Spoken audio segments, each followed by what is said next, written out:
We're going to do that a lot. We won't make it every time, but sometimes we're going to get big plays. 1st and 10, Dallas at the Bear 48. Dorsett moves back deep in the eye. He gets the pitch out. Chased by Hampton, away from Hampton, and taken down by Fensick. The Bear defensive line: Hampton, McMichael, the Refrigerator, William Perry, and Richard Dent. 3 linebackers: Wilson, Singletary, and Marshall. Marshall having a fine year. Cornerbacks: Richardson and Frazier. And the safeties: Durson and Fensick. Although the way they line up, those safety men aren't always safeties, are they? Well, in that middle and knock balls down. Which is just what he just did. 3rd down. They need 11.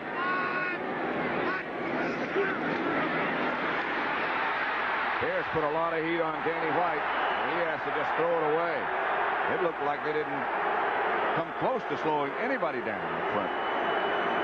I don't know that that's not throwing the ball away, because Danny White's in a shotgun here. Gets big pressure. Linebackers coming from the outside. McMichael straight up the middle. There's Hampton right there.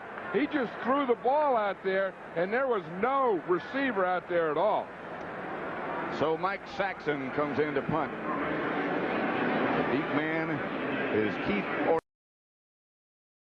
Randy White over on the Dallas sideline. 5:23 left to play first quarter. No score as yet. Danny White, the quarterback, is 4 out of 9. Counterplay to Dorsett. Nowhere to go. William Perry on the stop. Dorsett slow to get up. You know, it's interesting. The catch. Dallas got the first down, but credit that one again to an excellent effort by Danny White. Dorsett is the lone step back, and they come with a blitz. White has to scramble. Carinthro. Fumble. Bears get it. They fumble. It's loose. Gary Fensick had a handle for a minute. And finally, the Bears do come up with the ball. You have to solve today. Thus far, they haven't been able to do that. White deep in his own end zone. The ball is batted up in the air. The Bears come up with it. Touchdown, Chicago. Richard Dent was there who batted it away. And Dan Hampton scored the touchdown. Beg your pardon. Hampton batted it away, and Dent came down with a football. That's what it was. You know, Hampton had been getting close to Danny White on other plays. Remember that one that he threw to Carr? Because when you score a defensive touchdown, then boom, you got to get right back out there again. Cowboys have it at their own 18. Bears leading 7-0. A 1-yard touchdown on an interception by Richard Dent. 1:38 left first quarter.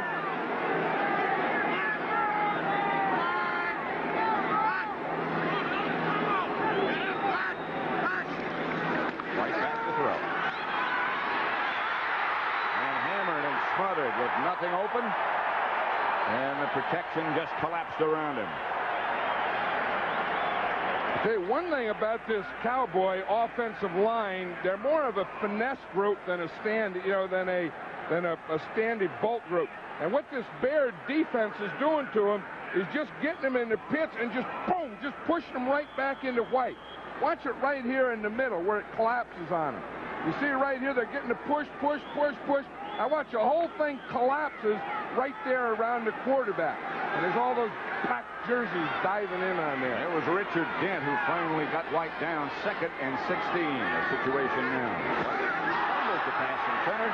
Can't do anything with it. And again, he's hammered by that swarming Bear defense. Otis Wilson was the first one there. So very sure of what they're doing, which is a tribute to them and to their coach, Buddy Ryan. 2nd down. White back to throw under pressure. He has nothing. Lucky to stay alive. Intended for Doug Cosby. Otis Wilson was right in his face from the very beginning, and White is down. I'll tell you, White, you know, that's not the first time. I mean, he has really been taking a beating here today. I mean, they just haven't been able, as we watch it again, Otis Wilson coming from the left side here. No one blocks him. There's no one assigned to him. But I tell you, they've just been converging and just hanging and knocking Danny White down every time that he's gone back. Just thinking about what Tom Landry said yesterday. He thought he could take a hit unless somebody pounded him to the ground like that, and that's just what happened. Sure, they're telling Dexter, look, when you come from that outside now, keep containment. Get up the field. Don't let Fuller outside you. Hogaboom is still the Dallas quarterback. Danny White again had a slight concussion. Here is Otis Wilson all over him, and there's the interception. Mike Richardson, touchdown Bears. A return of 36 yards, and the pressure is really what did it. The pressure is what's been doing it all day. I mean, you talk about a group. This Bears defense comes and gets after you. He's probably trying to get the cobwebs out of there, and I don't know how much fun this is for a backup quarterback when he's getting this kind of pressure. For any quarterback. Hogaboom steps up into the pocket. Going deep to Tony Hill. Intercepted again. Richardson comes up with the interception. Leslie Frazier, beg your pardon. Frazier was back there with him. Frazier still on his feet, still going, and the Bears take over at their own 48. Well, there's a bunch of other guys to come. Hogaboom back to throw again. Tries to get away, does get away, and McMichael takes him down. That put White out in the first half. Third down. Here they are after White again, and in the grasp of Dave Duerson. 4 sacks by the Bears.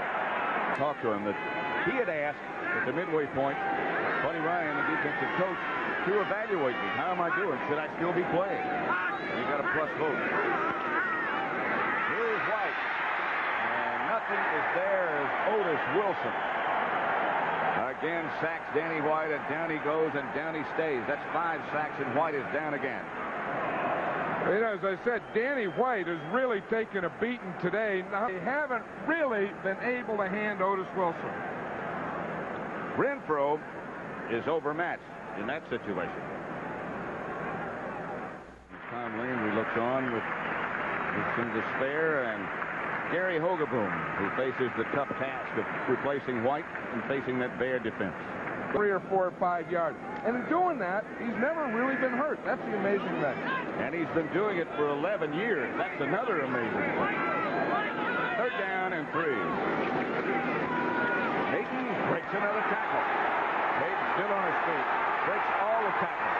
Hayden inside the 5 to the 3. Is he something? I'll tell you, he's so much of something that even this Dallas crowd is cheering him. That's some Bear fans right there, but this whole crowd, as he was running, was saying, hey, we're not only watching a Bear team that we're trying to beat, but we're watching one of the greatest players that ever played this game. That I'm sure a lot of people are thinking about is when you get in the fourth quarter and you have a 30-point lead, why is Walter Payton in there? Well, I think the answer is because he's a football player and there's a football game going on and you want to play. I think when you start taking it easy on guys, or guys start thinking, oh, we're ahead, I don't have to play now, I don't want to play now, you can't put them in a glass cage. I mean, they got to get out there, and real players want to play. They don't want to get off. Play, it's a game, I'll play. When the gun goes off, I'll go in and take a shower, but I'm playing. 3rd and 7, and I'm sure that's what Walter Payton wants. Gentry was the man of motion. They give to Payton. A fake statue of liberty. Payton has plenty of room. Payton hammering down the sideline. Payton to the 20, inside the 20.